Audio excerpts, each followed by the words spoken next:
اہمیت کو، ان کی شان کو سمجھو۔ کون غازی ربانی، جن کے بارے میں ان کے مشائخ کیا کہیں؟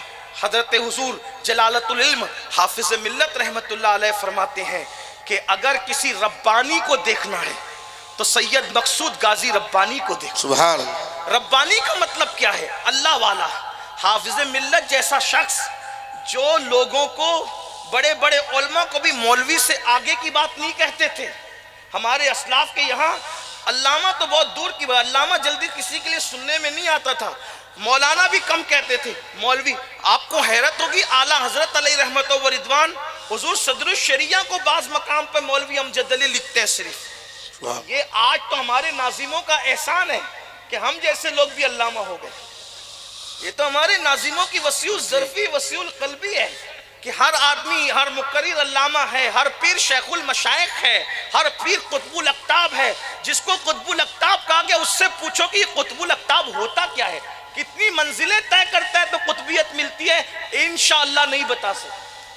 یہ میری بدگمانی نہیں ہے، یہ میرا حسن ظن ہے کہ انشاءاللہ وہ نہیں بتا سکیں گے کہ مقام قطبیت ہے کیا چیز، لیکن بہرحال ہے، ناظم لوگوں کا اپنا انداز ہے۔ آپ ایسا نہیں کرتے مولانا، آپ کو نہیں کہہ رہا ہوں، لیکن ایک مزاج ہے، اور کسی ناظم کو نہیں کہہ رہا ہوں، لیکن یہ بات مگر یاد رکھنا، حضور مفسر قرآن کو ربانی کسی ناظم نے نہیں کہا جلسے کے، کسی خطیب نے نہیں گائے، حضور حافظ ملت جلالت العلم جیسی شخصیت نے کہا کہ جس کو ربانی دیکھنا، ربانی کا مطلب اللہ والا، گویا کہ استاد جس کی ولایت کا اعلان کرے اسے غازی ربانی کہتے ہیں۔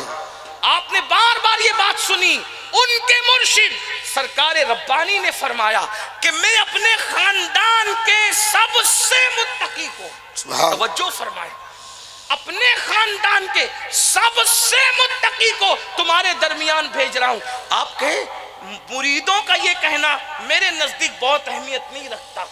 مرید تو کہتے ہی ہیں پیران می پرن مریدہ می پرانا، پیروں کو اڑنا نہیں آتا، یہ تو مرید بیچارے سکھاتے ہیں، ان کا احسان نہیں ہے۔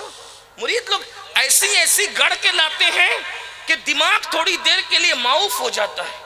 ہاں، ایک میں لطیفہ کہنے کا عادی نہیں، ایک پیر صاحب پڑوسی ملک کے انگلینڈ گئے، خادم ساتھ میں تھے، جب واپس پڑوس کے ملک میں پہنچے تو جلسے میں مرید لوگ کہتے ہیں ارے حضرت کو تو ہم نے پاکستان میں دیکھا نہیں پہچان سکے، حضرت کھلے انگلینڈ میں جا کر اور حضرت کے اختیارات اور تصرفات دیکھے۔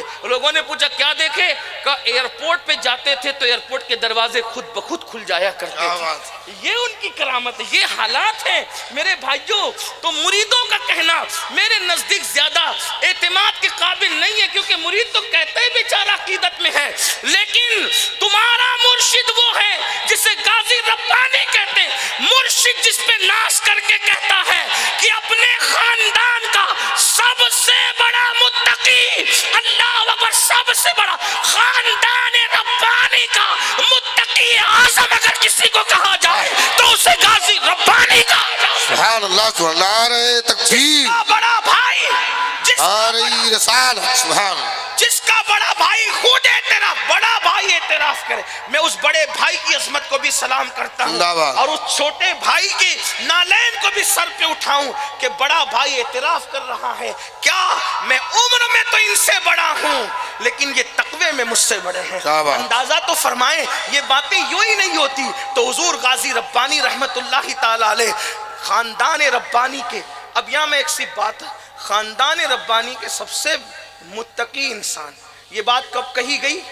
جب محمود میاں نہیں تھے تب کہی گئی۔ کیا بات، یہ بات کب کہی؟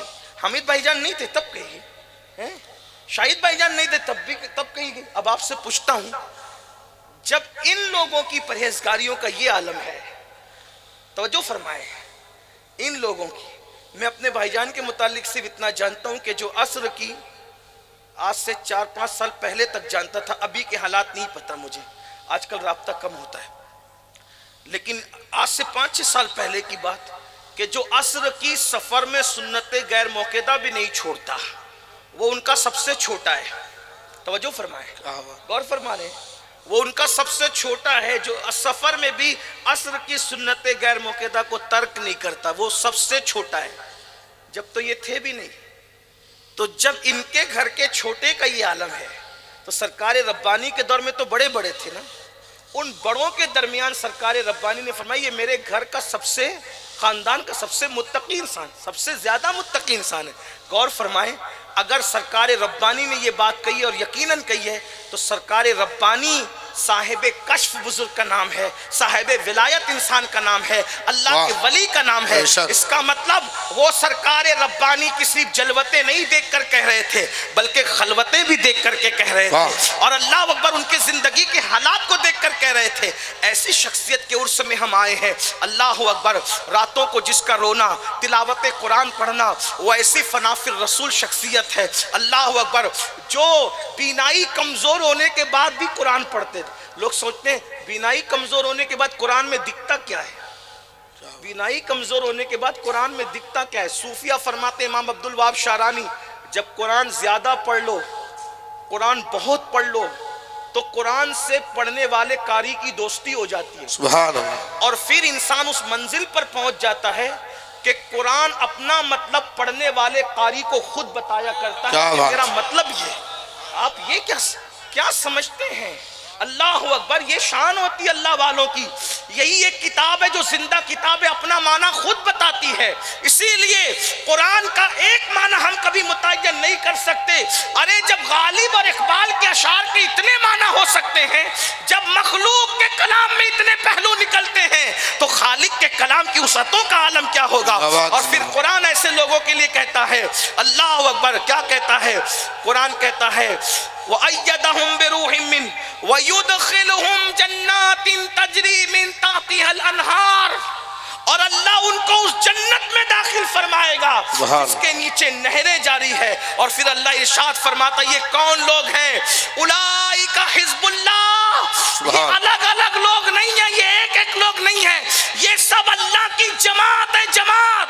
ان کو تنہا نہ سمجھنا، یہ اللہ کی جماعت ہے۔ اور پھر قرآن اعلان کرتا ہے، الا ان حزب اللہ هم المفلحون، اور اللہ ہی کی جماعت کامیاب و کامران ہے۔ اس کا مطلب جس کے آستانے پر آئے ہو وہ اللہ کی جماعت کا شخص ہے، جس کے آستانے پر آئے ہو، جس کے عرس میں آئے ہو، اللہ اکبر، کامیابی کا مژدہ قرآن عطا فرما رہا ہے۔ یہ ہیں حضور مفسر قرآن۔ قرآن کی روشنی میں میں نے چند باتیں پیش کی۔ اللہ رب العزت ان کے فیوز و برکات سے ہم سب کو مالا مال فرمائے، اور اللہ پاک کہنے سننے میں اگر کوئی غلطی، کوئی لغزش ہو گئی ہو تو اللہ رب العزت اس کو معاف فرمائے۔ استغفر اللہ ربی ان ربی لغفور الرحیم وما علینا الا البلاغ۔ السلام علیکم ورحمۃ اللہ وبرکاتہ۔